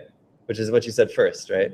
So 6 valence electrons is sulfur. You remove those 6 valence electrons, and then trying to get that seventh one out is a huge difference in ionization energy. So we saw that in, I think, these notes. Yeah.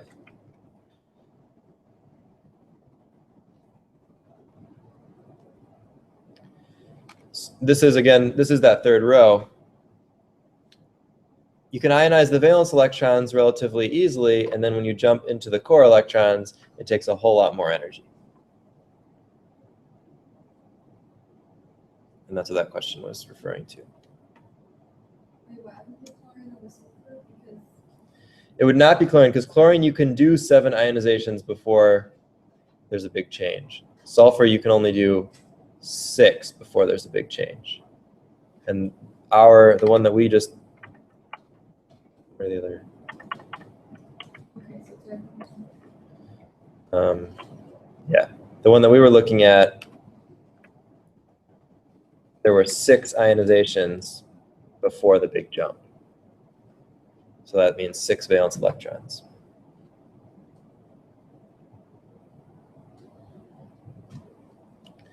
All right, it's good to review some of these atomic trends or periodic trends. So let's look at some of these. The smallest atomic radius in group 5A. Which one's the smallest? N. How do you know? Yeah. Smallest halogen. What are the halogens?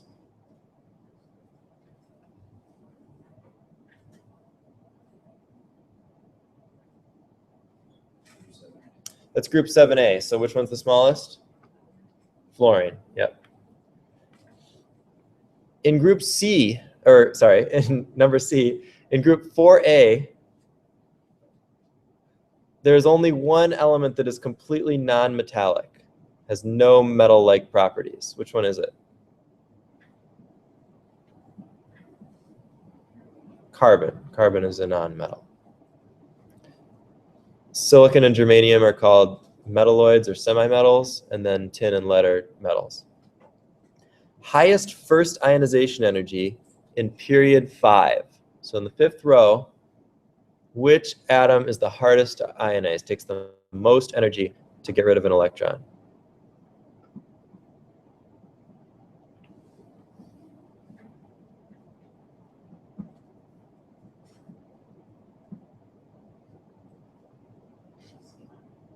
Xenon, right? Noble gases are pretty hard to ionize.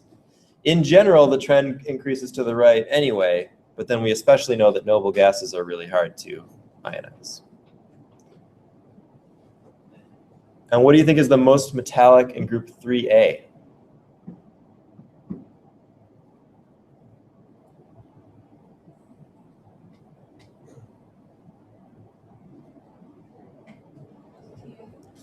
Yeah, thallium, TL. Thallium, yeah, it's a kind of a weird question because I would say aluminum is pretty darn metallic as well. But if we're officially looking at the trends, then yes, thallium would be highly metallic.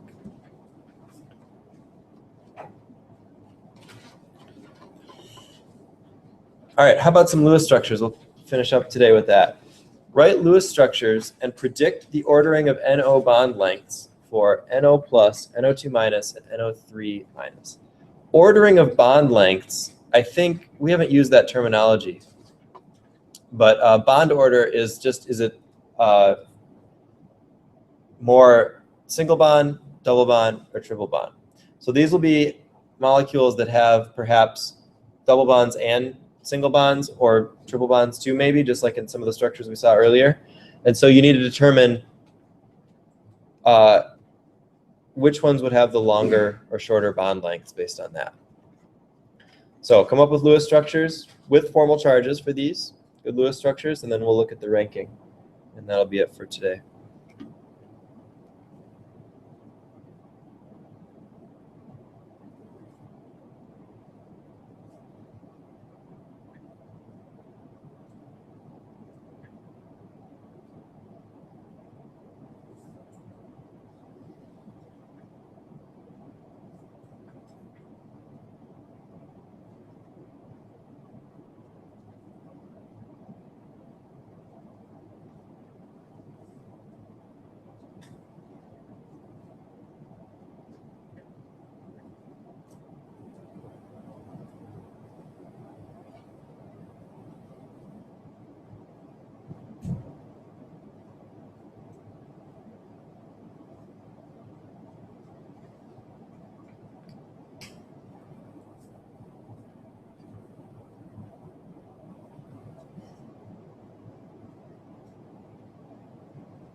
All right, sorry to give away the answers here, but we are running out of time. And I think the second part of the question is more interesting than predicting the ordering of the bond lengths.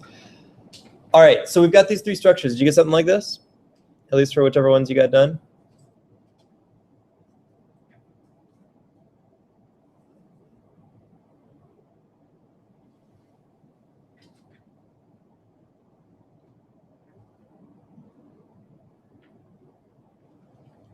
That NO plus is a little bit unusual because we have a positive charge on a more electronegative atom.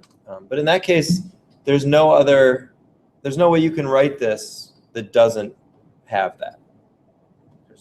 Any other type of resonance form you might try to draw would not have enough to give you an octet on nitrogen and oxygen. So it's really your only choice. And then we talked about those other two structures earlier today. So which of these are all made up of NO bonds. Which has the shortest NO bond length?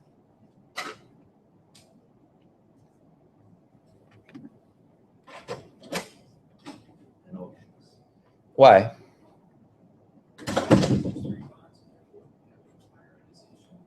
Right. Right. So a multiple bond, a triple bond is going to have a shorter bond length.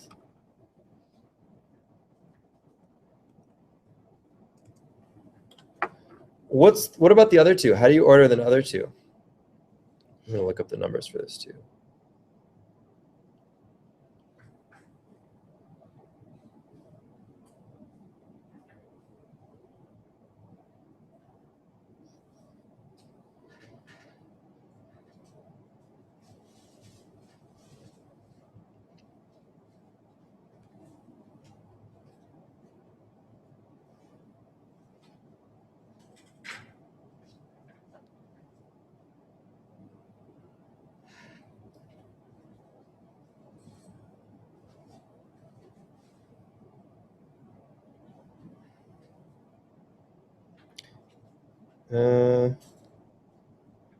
Can't find the numbers. We'll have to look them up sometime.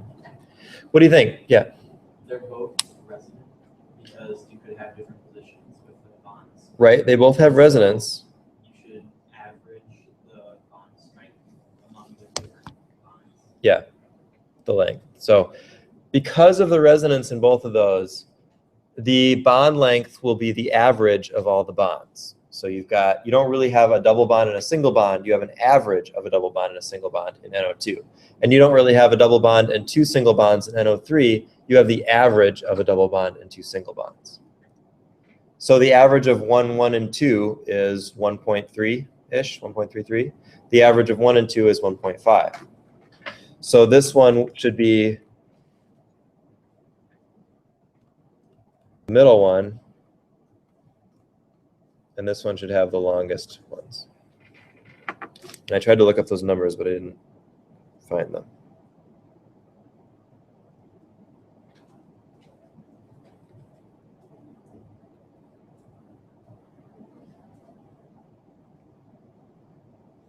They're all just questions about the same question, basically. So we'll see. Maybe this one, maybe this has it.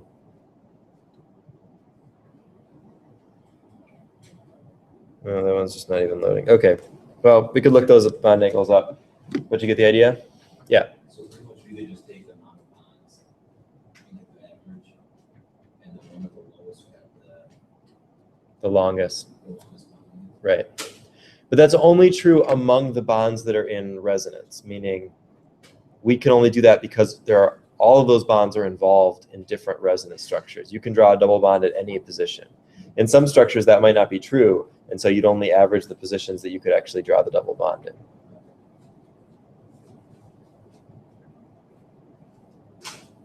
All right, everybody happy? Feel good? Ready for a good weekend of studying? I'll be around this weekend, so send me emails if you're studying. If you can't find an answer, if something isn't making sense, I should be able to get back to you. And I'll see you Monday for the exam. What? You'll get periodic table. You'll get the any constants or numbers that you need besides 760 millimeters of mercury in an atmosphere. That one you should know. But any of the other stuff like speed of light, H, all that stuff will be on there. Equations, just like the last quiz, you should know those simple energy of a photon type equations. Anything more than that, you'd be given. You should know the gas equations, the gas laws. Those won't be given. And I'm trying to think if there's anything else. Names, you got to know names. You won't be given those. That should be it. Does that make sense? Yeah. Would you be able to write up a solution for this, or is that too much time? Yeah, I can probably do that. I don't know, it's a hard exam. I might not get it right. Why don't you write up a solution, and then we'll post your solution. Requiring a lot of Google. Yeah. Sadly, you won't have Google for the exam.